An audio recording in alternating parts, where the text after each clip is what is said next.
صحیح بخاری حدیث نمبر 311۔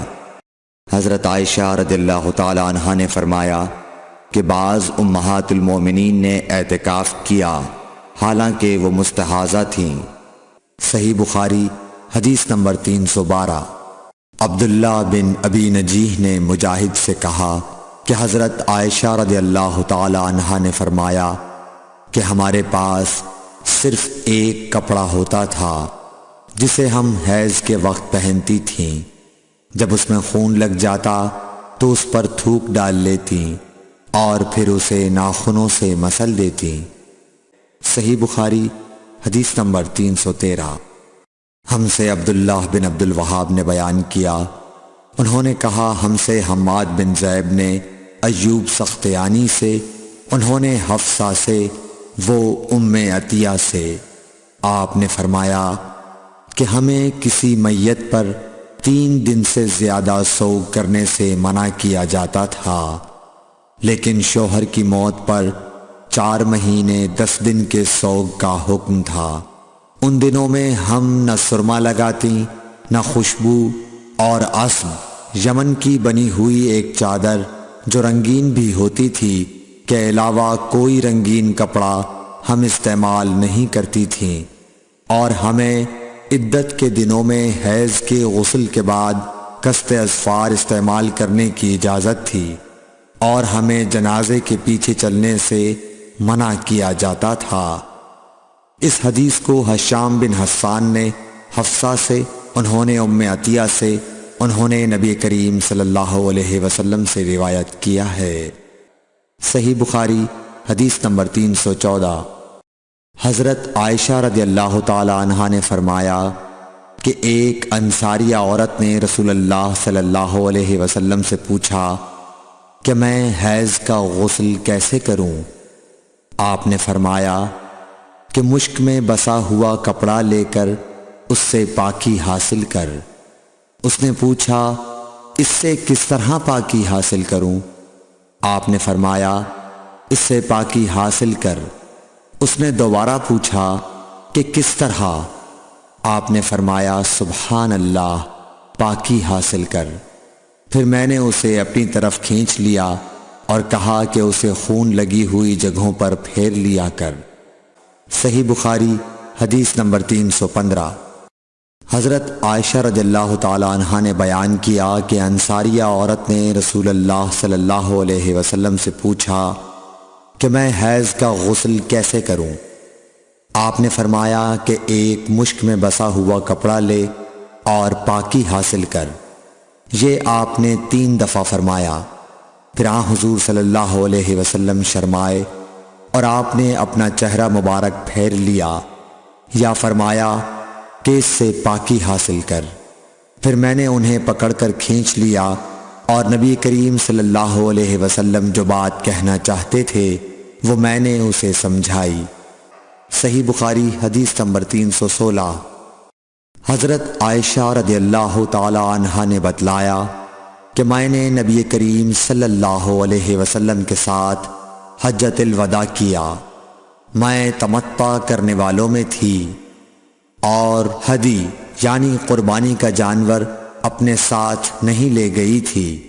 حضرت عائشہ رضی اللہ تعالی عنہا نے اپنے متعلق بتایا کہ پھر وہ حائضہ ہو گئیں اور عرفہ کی رات آ گئی اور ابھی تک وہ پاک نہیں ہوئی تھیں، اس لیے انہوں نے رسول اللہ صلی اللہ علیہ وسلم سے کہا کہ حضور آج عرفہ کی رات ہے اور میں عمرے کی نیت کر چکی تھی۔ رسول اللہ صلی اللہ علیہ وسلم نے فرمایا کہ اپنے سر کو کھول ڈال اور کنگا کر اور عمرے کو چھوڑ دے۔ میں نے ایسا ہی کیا۔ پھر میں نے حج پورا کر لیا اور لیلۃ الحصبہ میں عبد الرحمن بن ابو بکر کو حضور صلی اللہ علیہ وسلم نے حکم دیا، وہ مجھے اس عمرے کے بدلے میں جس کی نیت میں نے کی تھی تنعیم سے دوسرا عمرہ کرا لائے۔ صحیح بخاری حدیث نمبر 317۔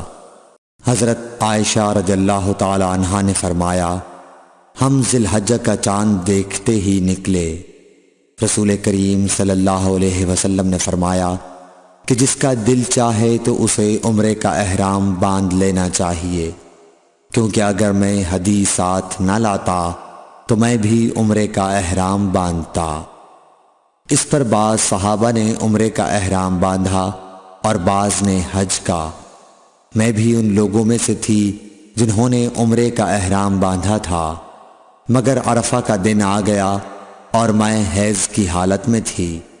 میں نے نبی کریم صلی اللہ علیہ وسلم سے اس کے متعلق شکایت کی تو آپ نے فرمایا کہ عمرہ چھوڑ اور اپنا سر کھول اور کنگھا کر اور حج کا احرام باندھ لے۔ میں نے ایسا ہی کیا، یہاں تک کہ جب حسبہ کی رات آئی تو رسول اللہ صلی اللہ علیہ وسلم نے میرے ساتھ میرے بھائی عبد الرحمن بن ابی بکر کو بھیجا۔ میں تنعیم گئی اور وہاں سے اپنے عمرے کے بدلے دوسرے عمرے کا احرام باندھا۔ حشام نے کہا کہ ان میں سے کسی بات کی وجہ سے بھی نہ ہدی واجب ہوئی اور نہ روزہ اور نہ صدقہ۔ تنعیم حد حرم سے قریب 3 میل دور ایک مقام کا نام ہے۔ صحیح بخاری حدیث نمبر 318۔ حضرت انس بن مالک رضی اللہ تعالیٰ عنہ سے روایت ہے، نبی کریم صلی اللہ علیہ وسلم نے فرمایا کہ رحم مادر میں اللہ تعالیٰ نے ایک فرشتہ مقرر کیا ہے، وہ کہتا ہے اے رب اب یہ نطفہ ہے، اے رب اب یہ علقہ ہو گیا ہے، اے رب اب یہ مضغہ ہو گیا ہے۔ پھر جب خدا چاہتا ہے کہ اس کی خلقت پوری کرے تو کہتا ہے کہ مذکر یا مؤنث، بدبخت یا نیک بخت، روزی کتنی مقدر ہے اور عمر کتنی۔ پس ماں کے پیٹ ہی میں یہ تمام باتیں فرشتہ لکھ دیتا ہے۔ صحیح بخاری حدیث نمبر 319۔ حضرت عائشہ رضی اللہ تعالی عنہا فرماتی ہیں کہ ہم نبی کریم صلی اللہ علیہ وسلم کے ساتھ حجۃ الوداع کے سفر میں نکلے۔ ہم میں سے بعض نے عمرے کا احرام باندھا اور بعض نے حج کا۔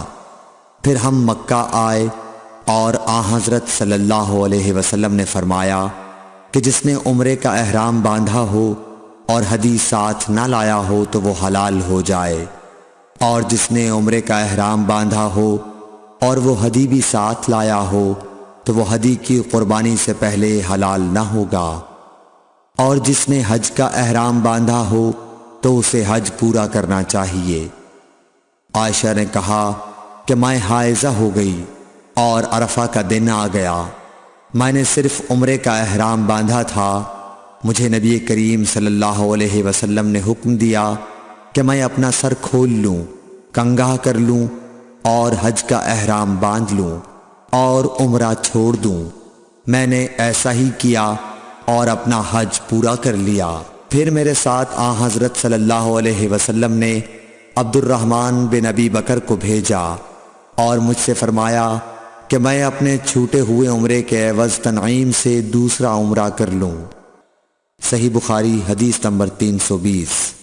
عبداللہ بن محمد مسندی نے بیان کیا، کہا ہم سے سفیان بن عینیہ نے حشام بن عروہ سے، وہ اپنے باپ سے، وہ حضرت عائشہ رضی اللہ تعالی عنہا سے کہ فاطمہ بنت ابی حبیش کو استحاضہ کا خون آیا کرتا تھا، تو انہوں نے نبی کریم صلی اللہ علیہ وسلم سے اس کے متعلق پوچھا۔ آپ نے فرمایا کہ یہ رگ کا خون ہے اور حیض نہیں ہے، اس لیے جب حیض کے دن آئیں تو نماز چھوڑ دیا کر، اور جب حیض کے دن گزر جائیں تو غسل کر کے نماز پڑھ لیا کر۔